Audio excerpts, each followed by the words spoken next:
Good afternoon. Welcome back to Little Hollow Homestead. This evening, we're going to put together some wreaths. We're going to use the leftover branches from the base of our Christmas tree we cut off the other day, as well as some other stumps and limbs that were left in the parking area where we went and cut our tree. We threw those in as well, see if we make some really nice wreaths out of them. I've been doing this for years and years, and I like repurposing the entire tree, using it, and making something nice out of it. So I know statistically, however you say that, most people in America have fake trees. We prefer to keep it traditional. Here at our home, we have for the last 38 years, and we cut our own tree every year. And every year I make these wreaths to hang on the front of the house, and they turn out fairly well. Some years better than others, so we'll see how this one goes. I'll bring you along. Hold on just a second.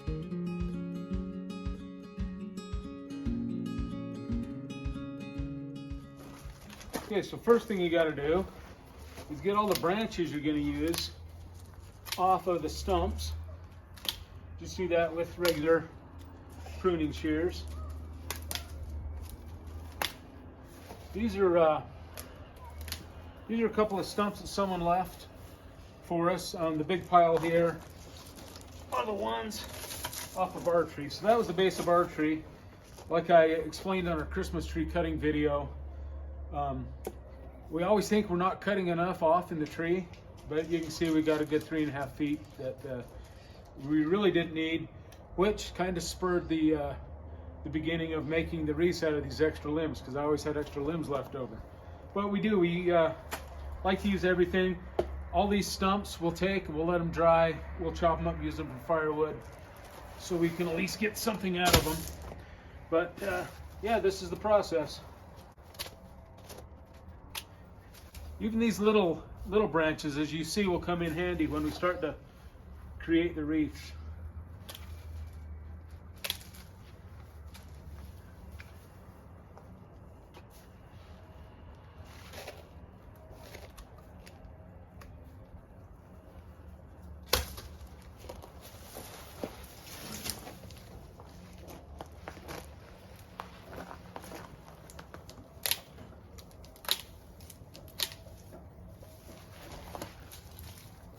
Okay, as you can see, this is the pile of branches that came off our tree. Here's the pile that came off those two surplus stumps that we found. Next up, we'll kind of sort these. We'll get the big ones separated from the little ones, and we'll move to the tailgate of my truck and start putting them together. Back in the day, about when we started 38 years ago, I started using just baling wire. And then I discovered the wonders of zip ties. These are your best buddies when you're making these. Goes a lot quicker, as you'll see in the video here coming up shortly. So let's move all these to the tailgate, and we'll start putting some wreaths together. Get our creative juices flowing. Now you got your branches sorted. You got the smaller pile there and the bigger pile there. You'll take the bigger ones and you'll put them butt end, all going the same direction. And you just kind of make a line of bigger branches, and then you bring it around in a circle, and that's the base for your wreath. From there, you just kind of splice and put in branches where you think they need to be and where it looks the best for you. And this is the artistic part of it. So you do it the way you want to do it and make it look as nice as you want. We're kind of like the Clampets of the neighborhood, and that's putting it mildly. In our defense, we were the first ones to build up in this section of the development we live in. We had no idea all these big, huge homes were going to be built here. So, I don't know, for the most part, my neighbors accept my redneck ways. When my neighbors moved in, he's a doctor, and I warned him ahead of time, hey, listen, you're moving next to a redneck, you're going to see chickens, you're going to see all kinds of stuff go on. You see elk and deer hanging up in my garage being skinned and butchered. You're going to see me fillet fish on the tailgate. So I'm just warning you ahead of time. And we actually had a conversation the other day, kind of on these same lines. My chickens were out and they were scratching around and doing their thing. And he remarked that, hey, I really like watching your chickens. I think it's enjoyable to watch your chickens. And I says, that's good, because I warned you ahead of time that this is who I am. So redneck or not, this is how I live my life, and so far no one's voiced any opposition. Not that it matters, I wouldn't change anyway, but here you go. Let's get started on this wreath and show you how it goes.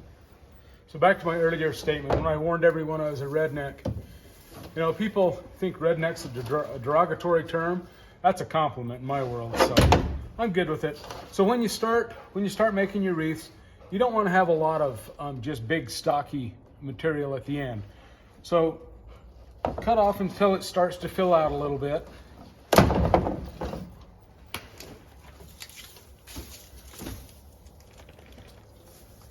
You see, like this one, there's a lot of empty space right here, so lop that off. Get that out of there. And then it's just a matter of putting your branches together like this. This is the power of the zip tie. These little dudes are lifesavers. I just thread them through there. Oh, might need two on that one. It's a bigger one. It's all good.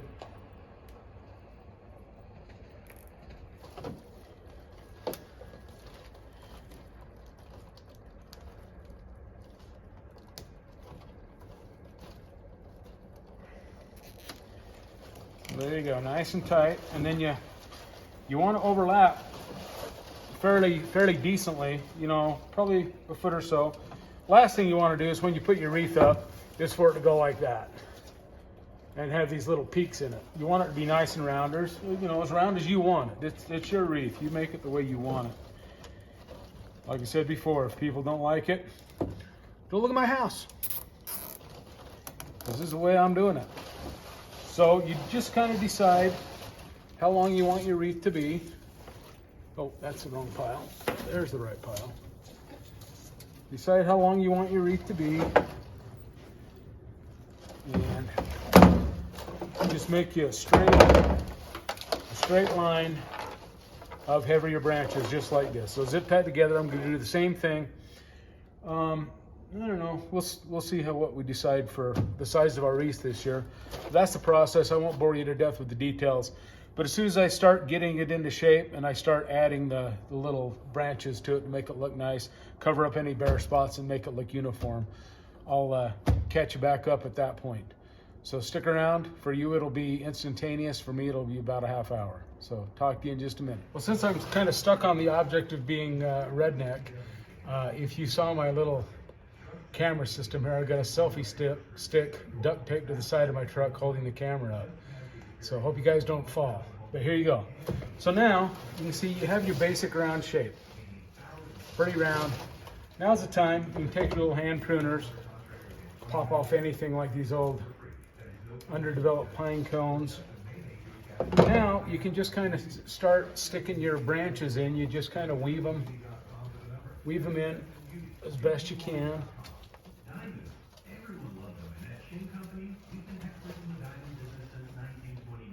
I kind of cheat a little, and I actually trimmed a bunch of these smaller ones down.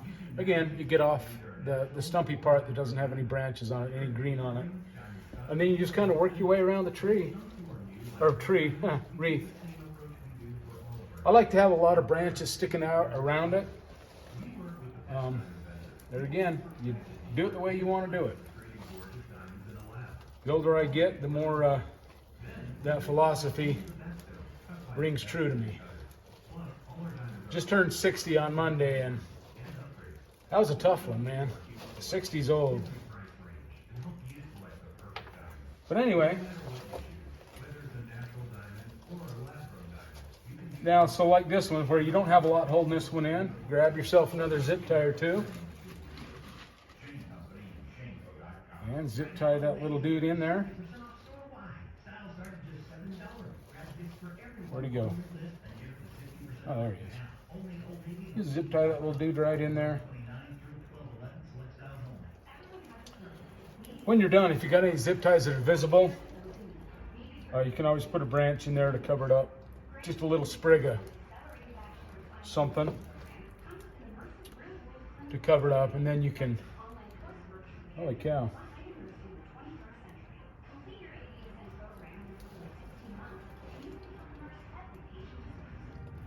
There we go. Anywho, what I was saying. Anything that's visible, you can always just put a little sprig of branch in there and cover it up. All these ends of these zip ties I'll clip off so they won't be visible. But there you go. I'm just going to make my way around the wreath, continuing the same kind of pattern that I like. I like it to be nice and kind of pokey on the outside edge of it. And I'll continue around here and show you the finished product before we hang it on the light out in front here and see what the finished product looks like. See you in a minute. Okay, so there's the wreath up on the light. Now it's time you can do a little tweaking, a little fine tuning. I'll probably tame that branch down a little bit. And it looks like it's not completely round. One thing you can do is take and either use wire or zip tie up here, and you can kind of support the bottom of this up to where your light fixture attaches to your house, and that keeps it nice and round. I'll probably end up doing that. But there you go. So I'll do a little fine tuning and then show you the finished product in just a minute. Okay, so there you go. There's the finished product. I did end up using some baling wire, supported the bottom. The next step is we'll put a red bow right here. I'll take that light bulb out and we'll put a string of lights around that for the finishing touches. I've got 2 more to make. So we've got another storm headed our way tonight. So before it gets dark on me, I'm going to postpone making the other 2 wreaths for a few minutes. We go down and we check on the chickens. Make sure they survived the cold night last night. I don't know if you can tell, but you can tell the skies are looking a little like a winter storm's headed our way. So let's walk down, check on the chickens, and see what they're up to. See how many eggs they got for us today.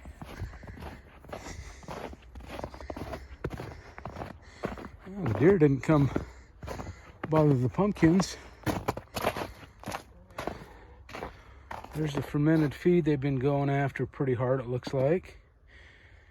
And leftover macaroni and cheese, they're eating a fair amount of that.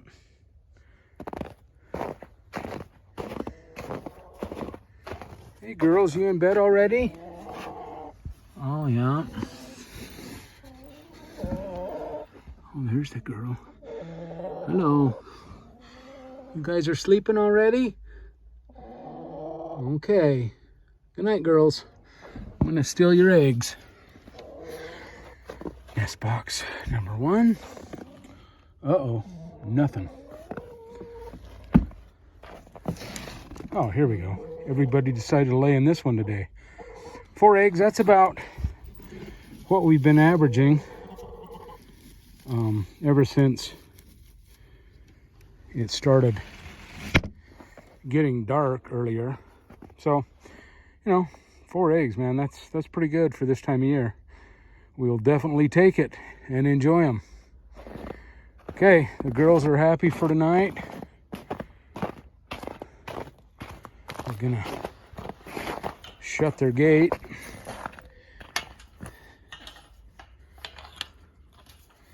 Yeah, I can do it. One-handed again here. There. I've got this kind of, well, I'll show you here in a minute maybe. Holy monkey. Anyway, I'll close that in a minute. But I purposely, when I put these 2 T-posts in, I put them so there would be tension on this gate. So it would close solid against that. I'll show you. I need 2 hands to do it. All right, there you go. We got her done. You have to push this fence post away from the hasp. But you can tell there's rock, that's rock solid. There's no giving that all. So that's a good solid gate. I've had skunks get into my chickens and kill a bunch. I've had raccoons down here, coyotes, fox, izzies. We actually had cougar tracks in the snow last winter. Didn't see the cougar. And then we saw The bear decided to use our driveway for a restroom and left a couple of deposits and some prints in the snow 2 winters ago. So, oh, there goes a deer down there. I don't know if you saw that. Anyway, so we do have our share of predators, so I close them up every night. There's nothing that can get in there. Those hog panel, or cattle panels rather, have some good heavy gauge chicken wire going on the inside to prevent skunks and raccoons from weaseling their way in. And I suppose weasels as well. Of course, weasel could get under that fence. Anyway, we're off topic. Bad predators, we're safe for tonight until another day. So let's go up, we'll get going on the wreaths again. I wish somebody'd shovel these steps, especially after tomorrow. We're gonna add some pretty good totals to our snow, I think, which is good. We need it out here in the west. We're dying of thirst. Oh, one more thing I'm gonna do before the light leaves is I'm gonna go get my snow blower out. I got an old, crappy little 2-stroke snow blower. Oh, speaking of wildlife, I think I missed it. There was a rooster pheasant. It just ran right through that snow. Oh, you can see it, kinda.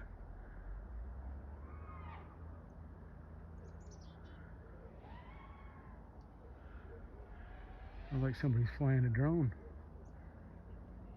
Yep, they are. Anyway, there was rooster pheasant just run up there.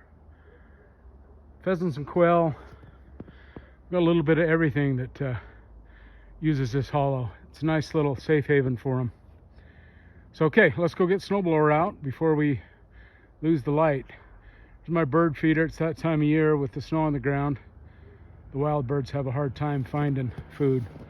So we'll stock that up and get some feed in there for the Tweety birds. We have a lot of bluebirds and stuff that I like to keep fed during the winter.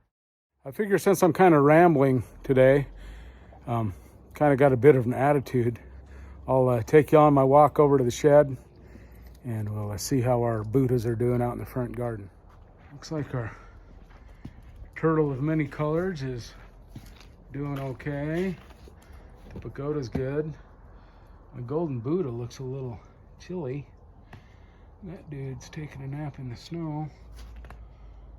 And this guy's taking a nap on an elephant. But water feature shut down for the winter, obviously.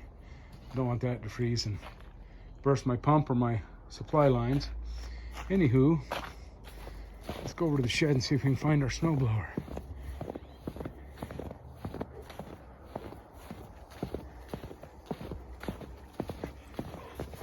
Hello, Iz. Izzy is a snow dog. And why shouldn't she be? She's got a nice heater in her doghouse that keeps her warm. Got a little snow to push out of the way. All right. Now, we're in the crud. Oh, there's my snowblower. Held up in classic Little Hollow Homestead fashion, a ratchet strap. So, this is going to take 2 hands. I will bring you back as we drag it back into the garage and pray that it starts. Well, it wasn't pretty, but we got it out. I think my son must have helped me put it away for the year. For a little snowblower, it sure is heavy. All right, let's get back to the garage and see if we can fire it up. Well, this isn't going to be as straightforward as I thought. We got a pretty decent gas leak going on here. Uh-oh. That's not good. Well, we got some repairs to make. So the Christmas tree building will have to happen tomorrow. All right, well, I got my work cut out for me. Okay, we stuck with it tonight. Got all the wreaths done, they're lit up. Got the bows on them. Anyway, finished product. That turned out pretty good. This one I still have a little bit of work to do, but it's getting late and the storm is coming. The wind's kicking up. So we'll finish that tomorrow. it turned out pretty good for this year's edition of wreath building.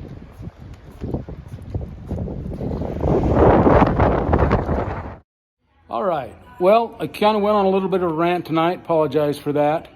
I think the theme for the dialogue tonight is unashamedly redneck, and that describes me to a T, especially at this stage of my life. I'm not looking to climb the corporate ladder or impress anybody. I am who I am, and unashamedly redneck, or unashamedly, I don't know how that goes. I'm not very good with the old English vocabulary. Anywho, we're gonna get busy, see if we can get this little snowblower ticking.